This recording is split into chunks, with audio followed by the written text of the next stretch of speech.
ne mooy kilifa daara ji muy Malick Niang moom mu joxe kàddoom ginnaaw Malick daan jox ki nga xam ne moo di Serigne Mbaye Tine ginnaaw Serigne muy waa président parent d'élèves bi joxit ki nga xam ne mooy xaali ci kàddu Mbaye ak Kassé Mbaye Ndiaye mooy mujjee wax ginnaaw bu Mbaye waxee ba pare nag daanu jox imam bi mu joxe ay kàddoom tëyaat mbir mi ci ñaan ñu yëkkati jataay bi kon noonu rek lay tëddee bu ko defee ñun ñëpp nag ñu teewlu bàyyi Malick mu andil ñu li nga xam ne moo di ay kàddoom ci bis bi. génn foo jëm damay abbi big ma jox leen big foo jëm damay wuti kaye ma joxe kaye xale yaa ngi nii toog duñu ma bàyyi ma fen am déet loolu am na wala amul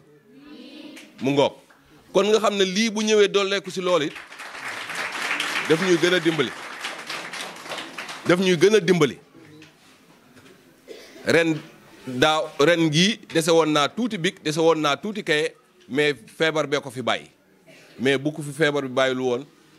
lépp ba école tëj du ma am problème mu kaye ren nag lii ñëw dooleeku si ni day def lu dul yokk sama liggéey dinaa mën a ñaaxaat samay maître ànd ak ñoom ci liggéey bi toppatoo leen ndax xale yi mën a def suffisamment d'exercice am na lu ma ci seen loo xam ne lu ma neex la loo xam ne daaw ma ko jot ci sama dotation lu mel ne mooy feuille blanche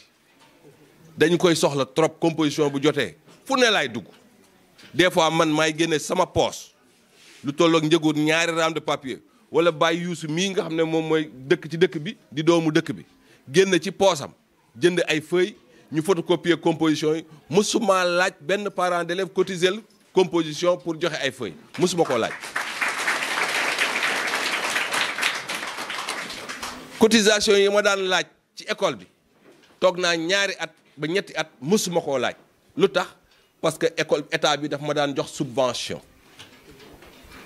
am na école yu laaj cotisation mais man laajuma état baa ngi may jox subvention lam ma jox naa ko doyloo te xam ne parents yi am na leneen lu ñu tal loo xam ne lu bagage ci fourniture kon nag loolu aussi dañ koy sant bu lii doole koo ci loolu kon mbay def na lu ko war a def maanaam lii bu ko defee defalu ma ko defalu ko keneen boppam la ko defal goxam la ko defal kon lii buñ ci jotee dañ cee war a sàkku def ca nañ ko war a utiliser nag te lay am solo nag looloo ci gën a am solo jaarale ko fañ ko war a jaarale teg ko fañ ko war a teg xale yi jëfandikoo ko te bu soobee yàlla ak yonent bi loolu dinaa ci xar sama tànk tubéy parce que gor moom gor doo nga koy fay leneen mënu koo fay monsieur Mbaye Ndiaye en tant que agent de la poste dellu si tey jox nga exemple xale yi que kii jàng fi mu toog nii ba man lii jàng ko koo jox te ma nga ak ñaaree de leer na ma boo gisee toogaayam bii nga xam ne ma nga ak ñaari du nasaraan kese la yore la ca bas di arxuraan ba leer na ma nga ak moom parce que toogin bi wane na ko toogin bi wane na ko kon yéen parents d'élèves yi lii la ñu bëggal suñuy élèves ku mel ni kii Mbaye Jon ku mel ne Mbaye Ndiaye mi am na fi mais suñu sañoon mu dolleeku suñu élèves étudiants yi tamit amuñu seen fay amuñu seen gërëm fu ñu toll ñu ngi jàpp ci liggéey bi ñu ngi may nemmeeku téléphone fu ñu toll lu ñu am dañ ko indi ci école bi dispositif sanitaire bi ñu daaw bi Covid bi commencé dispositif sanitaire bi ñu jotee dispositif sanitaire ba pare élèves étudiants yi teew tey ñoo ñu dolli dispositif sanitaire jox ñu ci tolloo presque daanaka 5 litres d'eau de javel jox ñu madaar jox ñu ay masque daanaka jox nañu lu tolloog 200 masques kon xale yi ñi ngi ñëw te lii la ñu bëgg xale yi di ko def kon Baye Mbaye yow mi nga xam ne yaa fi toogal wàllu parents d'élèves te parents d'élèves yaa ngi nii toog su ma sañoon parents d'élèves bu élève bu nekk toog mais xam naa ne mënuma ko tey jour ouvrable bee tax mais kii bu ma ko amee sama wet rek mat na ma lépp am na keneen ku ñuy wax Baye Fall moom mooy président APE bi kii mooy CGE bi CGE mooy maanaam léegi affaire dox école dafa am beneen doxin bu muy doxee léegi boo xam ne CGE bi bu ci jàppul école bi du dem Mbaye lii nga defal ni defal nga ko CGE bi parce que CGE bi moo waroon dajale tey di ko def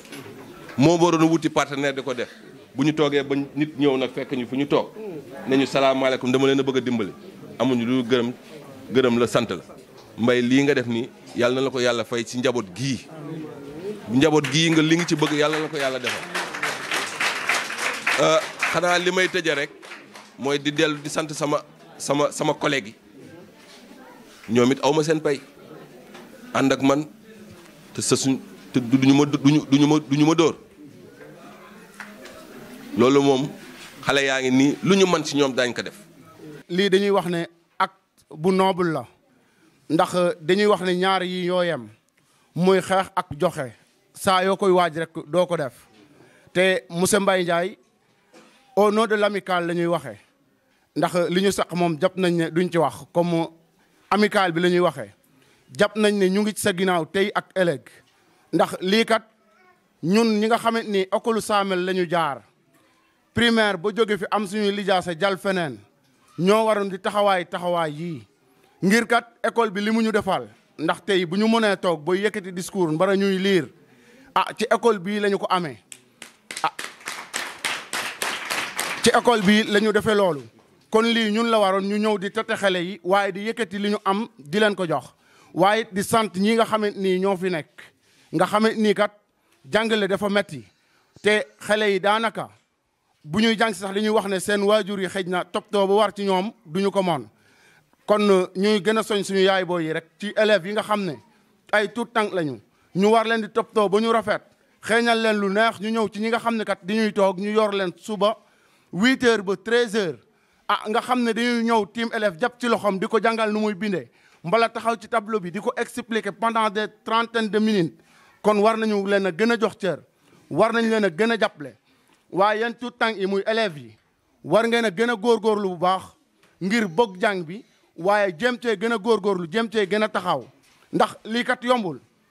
koo xamante ni sa parent yi moo la waroon a jëndal kaye jëndal la bic nga gis koo xamante ni kat taxaw na loolu lépp yëkkati ko jox la ko war nañoo gën a góorgóorlu ngir ëllëg kat monsieur Mbaye Ndiaye mii dañuy jàpp ne référence la ndax référence mënul wees bëgg ci tundu Bawol waaye jànge fi waaye màgge fi def fi say étude ba nga xam ne mot na nga gën jàngi feneen ba saa borom dogal tuuti xeewal ci yow nga ne dama koy bokk ak samay mbokk waaye dama koy bokk ak ñëpp moo waral lii tey góor gu baax gi wax na ko muy homme politique la dañu koy dëggal it commune de Touba Toul moo ko tax a jóg waaye lii it dafa bokk ci li nga xam ne aide la boo xam ne da koo yëkkati ngir jàppale ko suñu doom yi fi nekk waaye pour jàppale ko suñu jarbaat yi suñu set yi fi nekk kon yéen parents d'élèves yi ngeen xamee ko noonu it ngir kii kat jëf jii mu jëf buñ demee ba nga xam ni ak nañ ca la mu bëgg war nañ cee taxaw ngir kii kat jàpp nañ ne bu yoree Touba Toul suñu njëriñ lay doon ndax dañu ne koo xam ni daf la jox ndekki dig la ne di nga añ mbala di nga reer war nga ko gëm kon nañu gën a góorgóorlu lu baax ci jàppale ko waaye gën a soutenir école bi bu baax rawatina ñun ñi nga xamante ni ñoo yor ARS muy association des élèves et étudiants ressortissants de l'école de Samel Ndour kon taxawaay yi nañu ko gën a fesal waaye nañu gën a nekk ci ginnaawam waaye di remercier ñëpp élèves yi di wax ne bu ngeen ñëwatee école it ngeen nekk fi ak yaru waaye ak jàng ndax loolu kat moo mën a tax ñu am ay résultats ndax école Samel boo xoolee ba ñu ko defaree ba léegi yàgg na ndax ñun fi la ñu defee primaire jàll ñeneen suñuy mag fi la ñu defee jàll waaye jusqu'à présent boo xoolee bu fekkul niveau élèves yi école bi dañuy wax ne développement amu ci mbay loolu dañu la koy lancé bu ñu demee ba nga xam ne yàlla dogal na li ngay xëccoo yal na la ko saa borom defal nga jot ci école Samel moo lay wax ne fii war nañ fi am ay garab yoo xam ne élèves yi dañ fiy toog war nañ fi am ay clôture boo xam ne dinañu mën a sàmm kat garab yi fii nekk waaye war nañu am ay salle de classe école bi encore mu ngi lay wax ne dañu bëgg lycée au moins dañu bëgg CEM bi boobu ba léegi mën nañu wax ne parents d'élèves yi dox nañ ci waaye di ci remercier Baye Youssou Tine mi nga xam ne kat di ciy dox loo xamante ni macha allah te lépp suñu njëriñu doom yi moo tax ndax dañuy wax ne lu muy gañe ci dundam gañe na ko waaye it école Samel dafa yàgg te CEM war nañu ko am ngir kat former leader ba pare mbala former koo xamante ni kat borom xam-xam la gën a bokkut ci sa commune nga joxe ko keneen mu yor ko dafa metti te ñun dañu bëgg suñuy cadre ñu du leen sàmm bu ëllëgee ñu gis li leen école bi defal li leen Samel defal ñu montee jëriñe waaye nga xam ne seen ay doom ñoo ci nekk kon ñu ngi lancé message boobu monsieur Mbaye loolu nag incha allah ndax xam nañu la ñun jëflante nañu ak yow kon ñu ngi la koy ñaan di la ko gën a fàttali ba saa yu yàlla dogaleelu incha allah lii nga xam ne mooy jàmbatu école bi nga xam ne directeur bi wax na ko nga xam ne ci ay circonstances yu métti la ñuy liggéeyee ñoom ngir kat xam dëkk bi ñu nekk ndax école Samel boo gisee dafa regroupé 3 villages ou bien 4 muy Njanjaar Samel Sindiane je pense Mbos waaw donc kon bu ñu ñëwee di liggéey ci circonstances yu nga xam ne big sax dañu koy bëgg a jëndal élèves yi crain bu ñu bindee sax des fois mu teel leen ñoom ñoo ko yëkkati ci seen poche ñii war nañ leen a remercier bu baax donc ndax wax dëgg xam ne kat parents d'élèves lañu comme ñoom parents d'élèves lañu kon ñun parents d'élèves nañ leen gën a jàppale nañ leen a gën a soutenir waaye xale yi nañ leen gën a ñaax ñu gën a góorgóorlu ndax kat école Samel diire ba ñu fi nekk ba léegi fu ñu ci mos a dem jusqu'à essai zone yi ñu doon def sax dañuy jël première mën naa ci citer ay tour yoo xamante ne nii foo wër ci école yi xame nañu leen te fii la ñu leen formé fii daan nañu fi ñëw yaay may saar li mu fi wax collecteur pour ñu collecter école bi kenn xamul kañ la li ma ko fi jàmbat kenn xamul kañ la kon nañu gën a góorgóorlu ñu nit élèves yi ngeen gën a góorgóorlu ci résultat yi ngeen di am ndax kat école saa yu développé it bokk na ci résultat yi ñu am ngeen xam ne ñii di leen jàngal kat seen réussir rek la ñu bokk lu ñu leen mën di wax yaakaar naa lu doyen ñaa wax na ko léegi mooy des fois ñu gàj des fois ñu mat waaye bëgguñu mu daag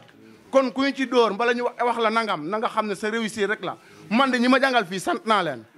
donte xëj na lu miti li mën naa ko fi dun mais tey njëriñ la ci man ndax kat la ñu bëggoon ci man jàpp naa ne am naa ko mën na maa lire mën na maa bind fu ma dem fu ne mën naa faa nekk te école boo gisee yar la dañuy yar ndax toog ak gune 8 heures ba 10 heures yombul de waaw ñañu bay ci kër yi muy suñu yaay yi bu ñu fa nekkoon ak ñoom dem leen foofu ca mbed ma lañ leen di wax ñii mën leen a regrouper mën a toog ak ñoom di leen jàngal waaye di leen yar kon ñu ngi leen di remercier bu baax képp koo xam ni wax dëgg éducateur nga ci école de Samel Ndour gis nañu taxawaay yi gis nañu bëgg-bëgg bi gis nañu ni ngeen duglante ak population bi kon ñu ngi leen ciy Ndour ak notable yëpp ku ci nekk ñu ngi lay nuyu ci sa tur ak sa sant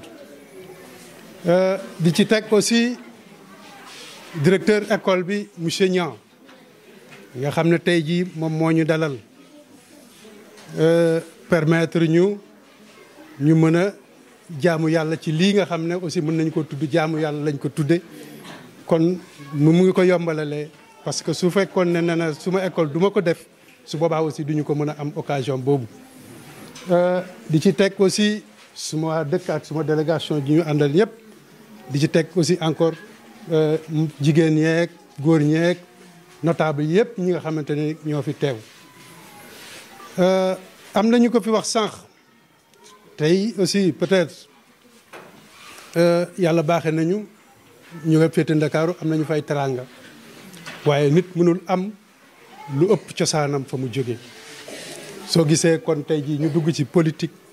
loolu moo ñu ko waral parce que lépp lu ñu am fii lañu ko yéene bugg fekkoon ne dañoo bëgg a def politique rek fa ñu nekk ci Ndakaaru suma quartier lu fa xew man la ñuy woo ne ma lii ak lii te peut-être def politique foofa moo gën a yomb waaye nit mënul am lu ëpp cosaanam loolu moo tax ñu wëlbati ko waat dellu siwaat fii pour ànd ak suñuy mbokk léegi liggéey pour ñoom ñu jëriñu remerciement yi aussi lii aussi tey jii su amee dinaa remercier ñi nga xamante ne aussi tey jii ci ñoom la jaar mouvement bii ñoo xam ne moom la ñu taxawal tudde ko Tawfekh keroog ba ma ko njëkkee xalaat ku ma ci njëkk a waxtaanal mooy Mbaye Tine bii tey dama ko woo téléphone wax ko su ma yéene waaye ba ma ko waxee def caa sawar ba nga xam ne semaine beneen ba ba ma wooyee dama ne soo amoon occasion nga ñëw fi ma taal suma oto ñëw ba këram keroog ñu waxtaan mu yóbbu ma ba kër maa kumba fa nga xam ne fa la jàngee alxuraan boole maak ñooña pour que aussi ñooña gën a bokk ci liggéey bi léegi nag kon moom lii ñuy def tey jii moom daf ci am wàll bu rëy rëy kon Mbaye mouvement Tawfekh bi ñu nekk nii yow ji nga ñu teraanga am na loo xamante ne ni tey ñun ñoo la ko waral. muy Abdoulaye Tine moom moo ko waral aussi nit ki toujours lim moom rek delloo ko parce que daf ma woon ne ma doyen ginnaaw fi mu nekk nii école tijji na te dañoo bëgg a def peut-être ay meeting ak lu ma xamul léegi est-ce que duñu am possibilité xool ba yenn écoles yi tuddul sax Saamel ne ba est-ce que duñu mën a jënd tuuti fourniture yóbbu fa pour jàppale xale yi. ba ma ko waxee ma réfléchir ci tuuti rek ma ne ko ah Lat day sa wax bi rafet na loolu moom vraiment au lieu que ngay jël di ko organiser meeting di fa dépenser ay 500000 ay 600000 te jàppale xale yi du egg foofu kon loolu vraiment dama koy rafetlu te dinañ ci taxaw. aussitôt quelques jours après ñu jël décision bi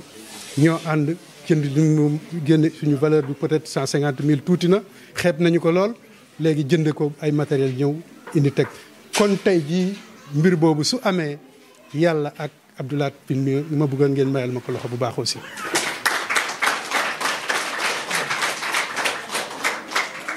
ci remerciement yi toujours ku mel ni Ngoma Tine bi Ibou moom aussi daf ci am taxawaay bu rëy parce que businessman la bàyyi léppam ñëw parce que tey jii mën na ne mën na faa perte lu bëri waaye daal lii ak li nga xamante ne moo jëm ci goxam jaral na ko lu nekk mu bàyyi lépp ànd ak ñun ci liggéey bi diñ ci xelal taxawoon ci taxawaay bu rëy boo xamante ne ni aussi yàlla da ko yàlla fayal boppam.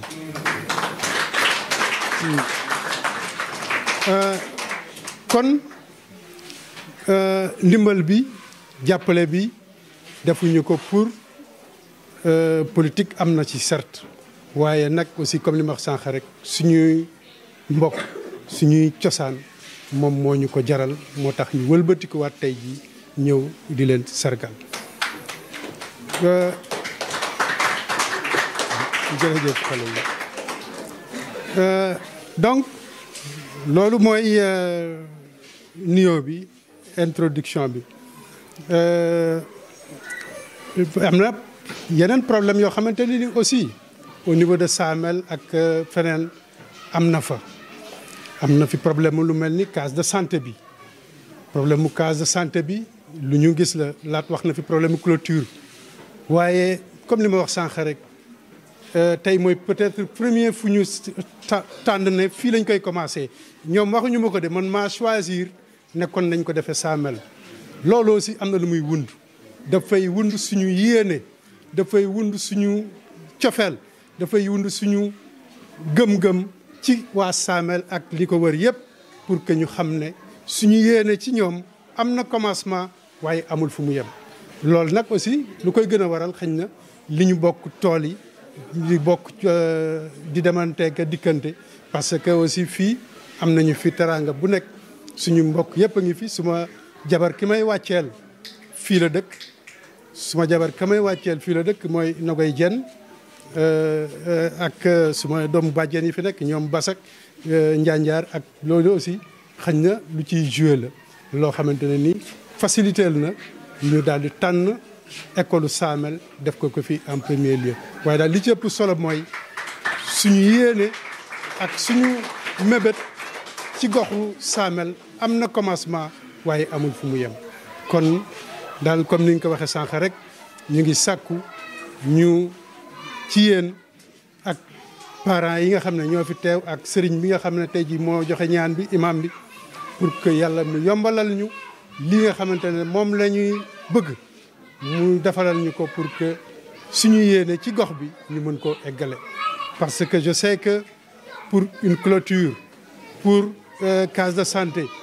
kooku question de volonté politique la rek mais 5 millions ya ngay dégager au niveau de la commune koo xamante ni dina recevoir plus de 200 millions nga jël ci 5 millions pour defar case de santé Saamel kooku boo amee volonté bi lu yomb lay doon te bi doo ko war a mën a régler donc au-delà de ça jigéen ñi am nañu yéene bu rëy ñun nag bu ñu yàlla defoon aussi ñu yombalal ñu du ñu fa ñëw naan dañuy xaar lépp ci état bi am nañu expérience parce que moi qui vous parle j'ai 38 ans de service am na vraiment une certaine expérience dinañu mën a jël suñu tànk dem fa ñu koy waxee ji ak fa ñu koy doxee ji ca bitim réew ak feneen am ay partenaires yoo xamante ni dinañu mën a ñëw jàppaleel ñu suñuy jigéen ci li nga xamante ne mooy ay projet ay leneen loo xamante ne dina leen mën a indil njëriñ ëllëg. donc loolu mooy suñu mébét mooy suñu yéene. tey nag ñëwuñu fi sax peut-être pour politique waaye